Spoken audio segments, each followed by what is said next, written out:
ജെറമിയ 40-ാം അധ്യായം. ഗെദാലിയ ഭരണാധിപൻ. ജെറൂസലേമിൽ നിന്നും യൂദായിൽ നിന്നും ചങ്ങലകളാൽ ബന്ധിച്ച് ബാബിലോണിലേക്ക് അടിമകളായി കൊണ്ടുപോയവരുടെ ഇടയിൽ നിന്ന് ജെറമിയായെ റാമായിൽ വെച്ച് സേനാനായകനായ നെബൂസരാദൻ സ്വതന്ത്രനാക്കി. അപ്പോൾ ജെറമിയായ്ക്ക് കർത്താവിന്റെ അരുളപ്പാടുണ്ടായി. സേനാനായകൻ ജെറമിയായെ വിളിച്ചു പറഞ്ഞു, നിന്റെ ദൈവമായ കർത്താവ് ഈ സ്ഥലത്തിനെതിരെ ഈ അനർത്ഥങ്ങൾ പ്രഖ്യാപിച്ചിരിക്കുന്നു. താൻ അരുളി ചെയ്തതുപോലെ കർത്താവ് എല്ലാം പ്രവർത്തിച്ചിരിക്കുന്നു. നിങ്ങൾ കർത്താവിനെതിരെ പാപം ചെയ്യുകയും അവിടുത്തെ വചനങ്ങൾ അവഗണിക്കുകയും ചെയ്തതിനാലാണ് ഇതെല്ലാം നിങ്ങളുടെ മേൽ വന്നു ഭവിച്ചത്. ഇതാ, നിന്റെ കൈകളിൽ നിന്ന് ഞാൻ ചങ്ങല അഴിച്ചു മാറ്റുന്നു. എന്നോടുകൂടെ ബാബിലോണിലേക്ക് പോരാൻ ഇഷ്ടമെങ്കിൽ വരിക, ഞാൻ നിന്നെ സംരക്ഷിച്ചുകൊള്ളാം. ഇഷ്ടമില്ലെങ്കിൽ പോരേണ്ട.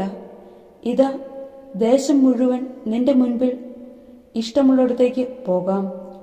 ഇവിടെ തന്നെ പാർക്കുന്നെങ്കിൽ യൂദായിലെ പട്ടണങ്ങളുടെ ഭരണാധിപനായി ബാബിലോൺ രാജാവ് നിയമിച്ച ഷാഫാന്റെ മകനായ അഹിക്കാമിന്റെ മകൻ ഗെദാലിയായുടെ അടുത്തേക്ക് പോയി അവനോടൊപ്പം ജനത്തിന്റെ ഇടയിൽ വസിക്കുക.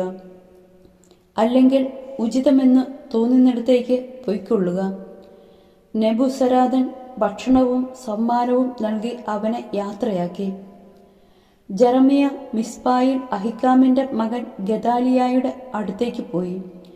ദേശത്ത് അവശേഷിച്ചിരുന്ന ജനത്തിന്റെ ഇടയിൽ അവനോടുകൂടെ വസിച്ചു.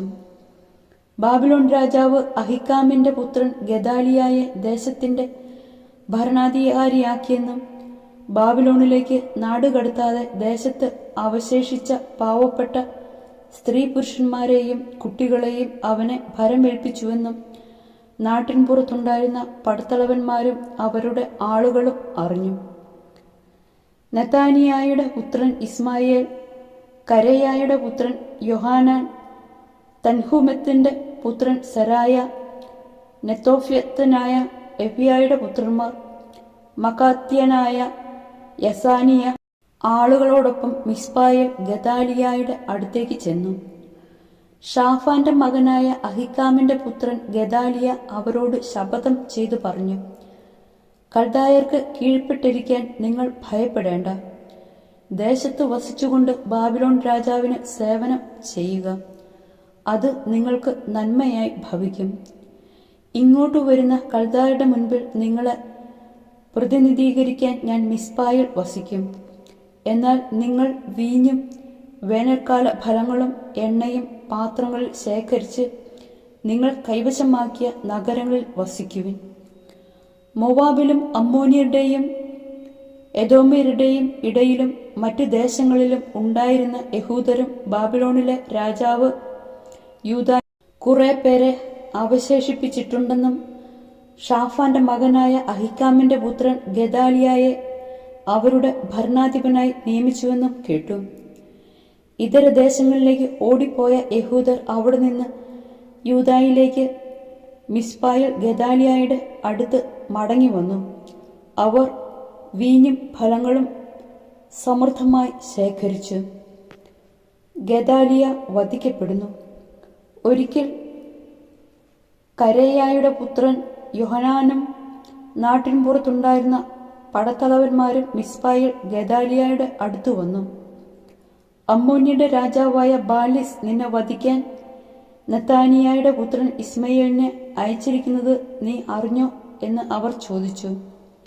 എന്നാൽ അഹിക്കാമിന്റെ പുത്രൻ ഗെദാലിയ അത് വിശ്വസിച്ചില്ല. അപ്പോൾ കരേയായുടെ പുത്രൻ യോഹാനാൻ മിസ്പായിൽ വെച്ച് ഗെദാലിയായോട് രഹസ്യമായി സംസാരിച്ചു, ഞാൻ പോയി നെതാനിയായുടെ മകൻ ഇസ്മയേലിനെ കൊല്ലാം. ആരും അറിയുകയില്ല.